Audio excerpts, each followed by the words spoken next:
joining us.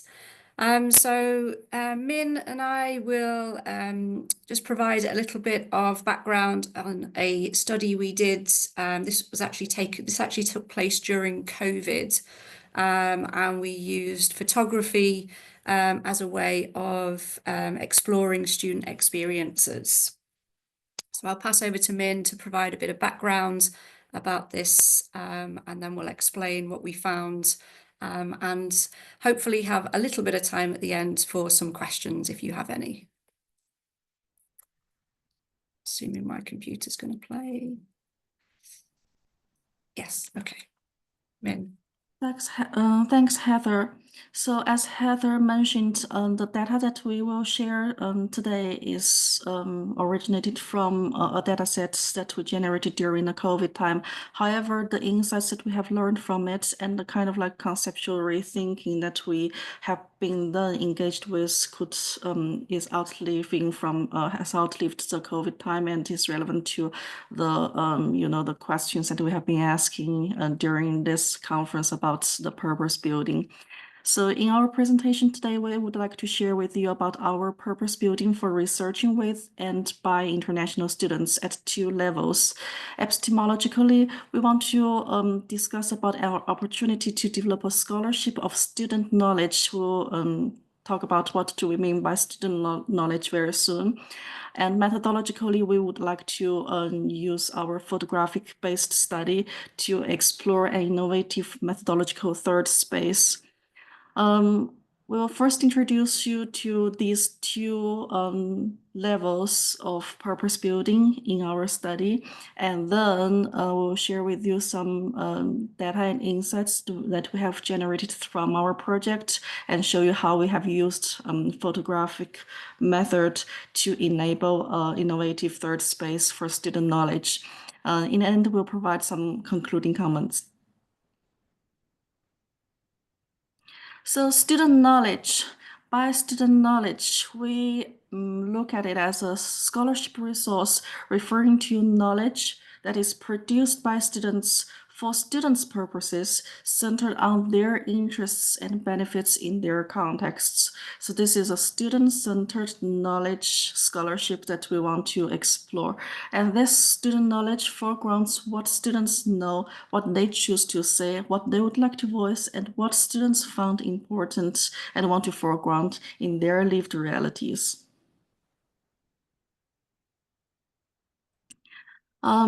We would like to discuss a bit more about our positioning of student knowledge to see to explain it why we want to have this term. So by student knowledge, we mean something different from, like how student knowledge is usually understood in a traditional way that is, like the institution or academic staff teaching and developing student knowledge for our intended learning outcomes that are decided and predetermined by academic staff and institutions.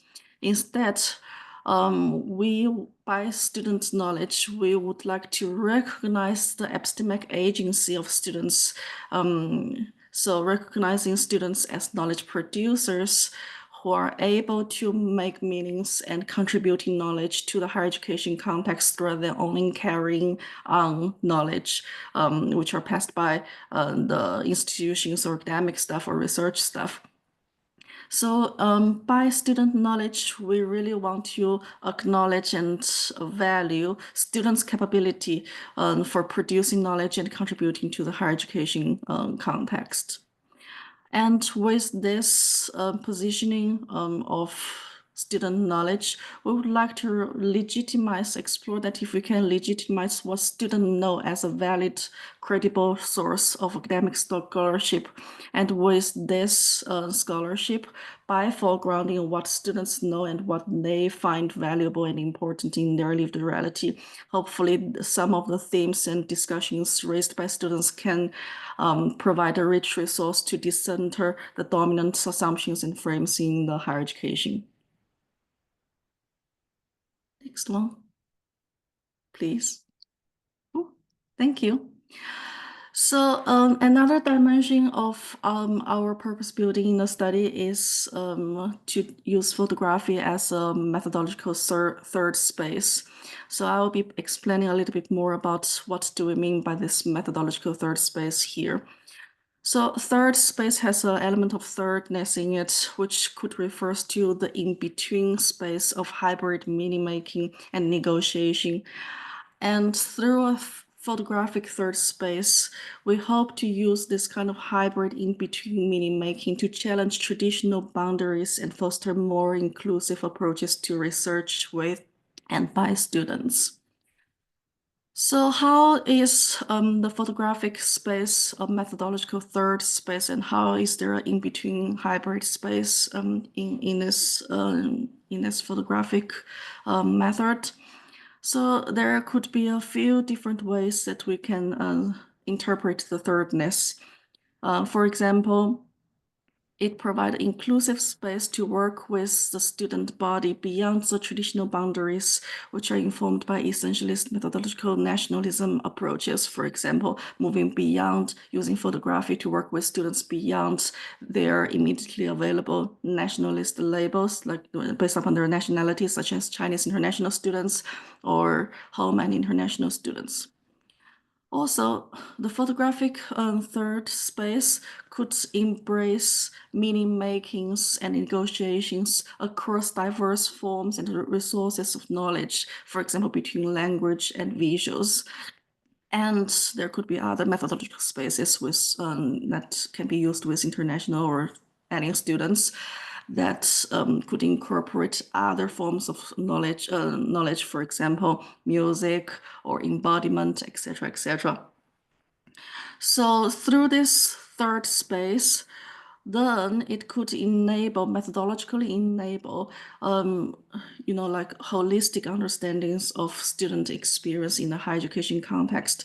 And this methodological space that we want to explore could be more representative to students' organic lived experience, beyond the rational thoughts and what can be said by words, across the landscape of the affective, material, and embodied elements of their experience. Next one, Heather. Thank you. So what we want to highlight here is that a methodological third space that we refer to here is not simply about a blend or combination between multiple spaces and modalities. We will intentionally want to move beyond a common descriptive understanding of thirdness as one plus another.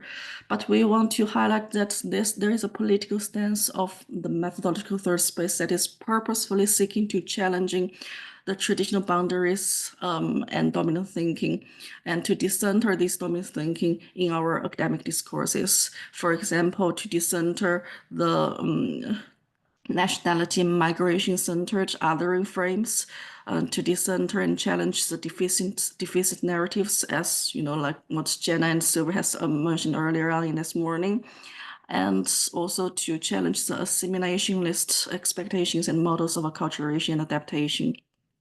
Instead, the political stance of methodological third space encourage researchers and practitioners to think about the transformative and transgressive potentials of knowledge creation and recreation, and shifting from these dominant frames and existing, like focuses of the academic study to explore, for example, students' transnational and intercultural identities, multilingual practices, their agency in negotiating the higher education landscape and shaping their own educational journeys, and their contributions to knowledge production. Do you now, Heather? Okay, thanks, Min. So just thinking about photography and how it's been used in research, or how it is being used in research.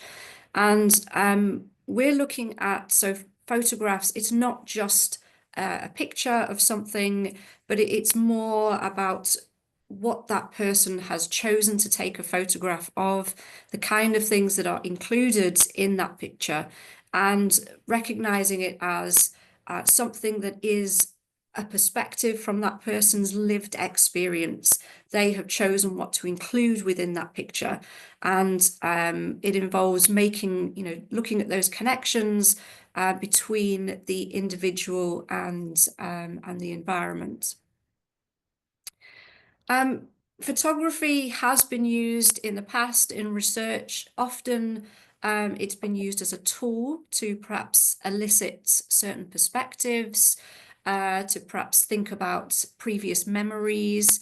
But we want to move beyond that. And as Min mentioned, look more at the photograph itself as a way of understanding certain knowledge and used as a legitimate source of knowledge. So not just as what is the image, or what is the title of the image, what is the caption related to the image, but thinking about the image itself and what's been included, why has that been included, and what does that mean, and what does that tell us?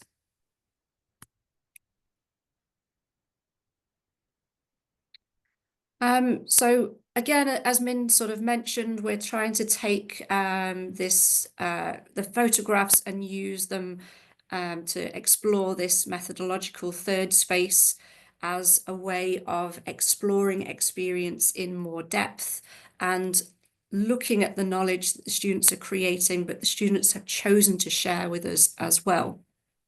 And what we did is we had a photographic showcase, and we asked postgraduate students to produce a photograph to tell us about their experience on their postgraduate program.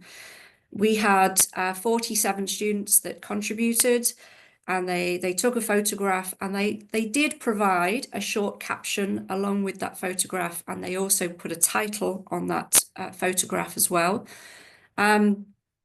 But it was up to them what they chose to share about their experience. As I mentioned earlier, this was done during COVID, so there were lockdowns in place, and of course there were restrictions as to who and when people could go to the university campus, the physical spaces. And we saw the impact of that within many of the photographs that were collected as well.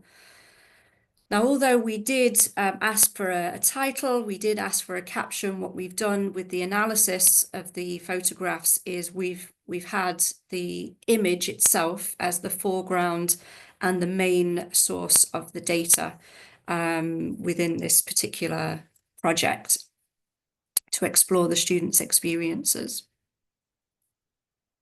This is how we collected the photographs. We asked the students to submit to a Padlet page.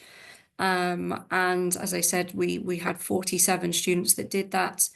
Another reason we chose the photographs and asked them to share was we recognised that students were regularly taking part in this practice to share their experiences, maybe on social media, maybe they were talking with their friends, family, etc. And it was a familiar way of sharing their experiences. So just some insights into the data that we collected and what we're seeing in the images. So one of the themes was this sense of home in placemaking, and this particular image, even within the title, home body, sort of reflects that element of home. And we can see here that this student has chosen to not only show us a photograph of their where they're staying, but they've used certain things. They've used the flowers, the candles to sort of make this space their own.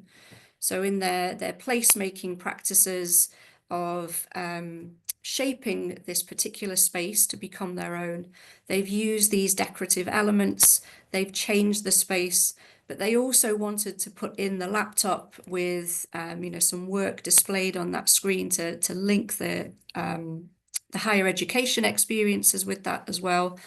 And they talked about this sense of well-being. So how are they helping to keep themselves well during this stressful time, but also they're linking these different elements together and showing us how they're overcoming that. We also had a theme of nature.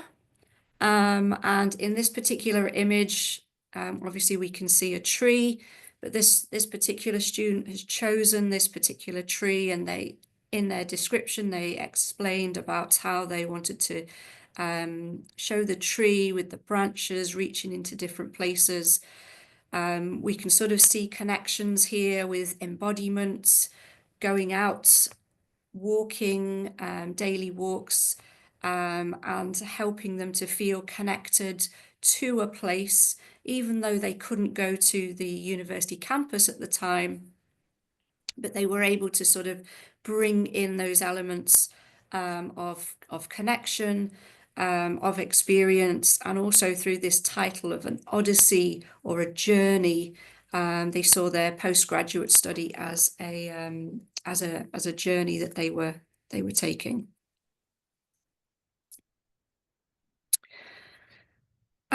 Food came up as a theme as well. There were lots of students that submitted photographs that displayed food in some way. This particular student here put several, well, as we can see, many different images together to sort of show the process, the changing, how they are, sometimes they're cooking for themselves, sometimes they're getting takeaways, but also it shows the cultural elements within these practices. We had local or traditional style food that they were preparing or eating. And also you might not see on this image, but there were certain programs that they were watching on their devices that they included in the images sometimes. And again, sort of bringing in the cultural dimension, the connections here. And with this particular title, Cooking is Protecting. So again, thinking about all those, the influences of COVID, the lockdown, but also the developments of their cooking skills, bringing together the cultural elements and their skills development while on their postgraduate program. So what we saw were, like I say, the key themes that sort of came out of this was the engagement with nature, with food, and how they were demonstrating the agency by transforming these places into their new homes, extending themselves through their embodied processes and expressions. And hopefully we're sort of highlighting how this moves beyond some of those negative stereotypes and shows the, like I say, the agency, but also the hope, resilience, the well-being strategies that these students put together through that particular time. Min, I'll pass back to you. So the photographic data that Heather just shared with us illustrates the powerful examples of eco-humanities. So by this term that we have looked at, like students' insights and their experiences and strategies of negotiating their new academic and higher education, wider higher education environment within a human-centered, humanistic space that is beyond their academic study and also beyond the human-centric approach, that how they have engaged with nature, materials, spaces to negotiate and develop strategies and their new identities in a new place. So from all these data that we have shared, it's sort of like going back to our earlier argument about developing students' knowledge. Position students as a knowledge producer, for example, photographers in our photographic third space, and agentive doers in a new higher education space. Next one. And we have seen that through this photographic third space, how the students have embraced different diverse semiotic repertoires across visuals, language, nature, aesthetics, and materials and embodiment, and across artificial boundaries of words and visuals make their holistic meaning making about their lived experience.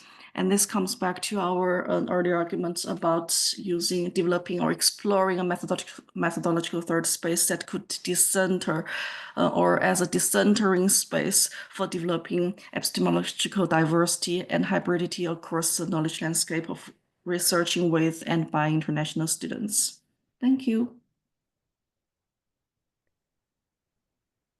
Thank you very Any much, Heather and Meg. questions? Almost